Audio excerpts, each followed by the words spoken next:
Hello बच्चों, ये question पढ़ लेते हैं। Statement one, bulk modulus is the ratio of normal stress to the volumetric strain.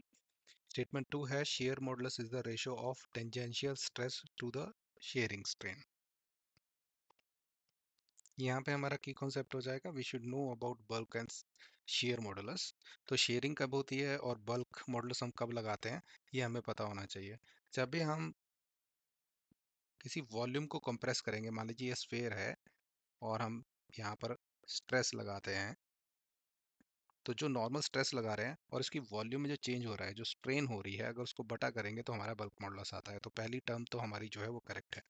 Sharing कब होगी? जैसे मान लीजिए इस तरह का बॉक्स है और उसको हम टेंजेंशियली फोर्स लगाते हैं। रिमेंबर, नॉर्मल फोर्स नहीं लगा रहे हैं, तो जो स्ट्रेन होगा that will be tangential stress हम प्रोड्यूस करेंगे, उसके कारण होगा।